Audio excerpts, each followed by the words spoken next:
Hello, this is Jay, KB80, and I'm going to do a short video here on WSJT-X, diversity receive mode. As many of you know, in the past you were able to do diversity receive by running two separate instances of WSJT-X, and it was kind of clunky as far as copying signal reports back and forth between the two windows, but with this patch, it makes things much simpler and has been working very good for me for the past week.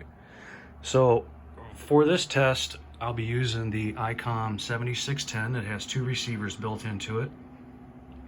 On VFO-A, I'll be using a DX Engineering open wire fed dipole at about 80 feet. And on VFO-B, I will be using the DX Engineering 4-square receive system.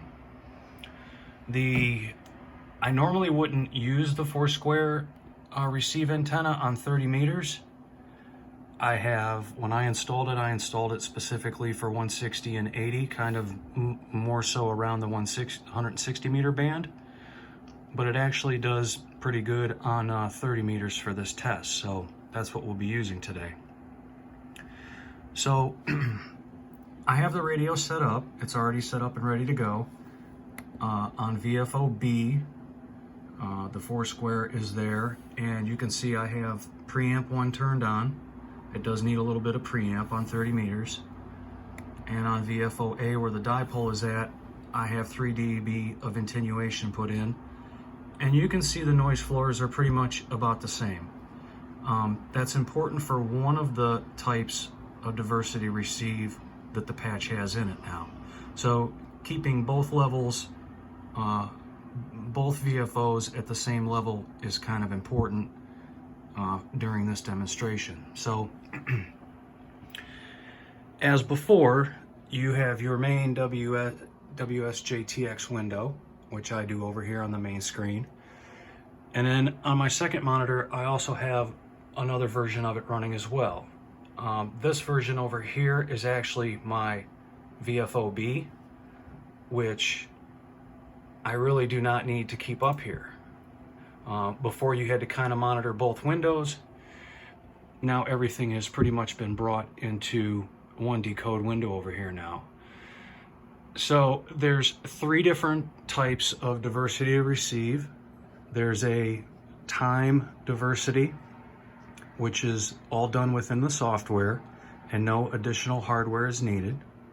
There is a frame diversity, which is taking 2 different radios, or a radio like the 7610 or the K3 or the 7851, any radio that has 2 receivers built into it, taking 2 different signals from 2 different antenna sources and combining them into one decode list.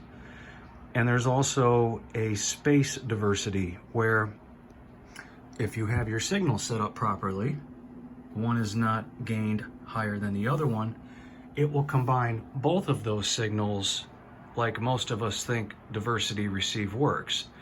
So let's say when the signal started off, he was strong on the 4-square, but then halfway through the transmission, he faded away and he came in stronger on the dipole. It will combine both of those signals together to get the proper decoded signal for that 15-minute period.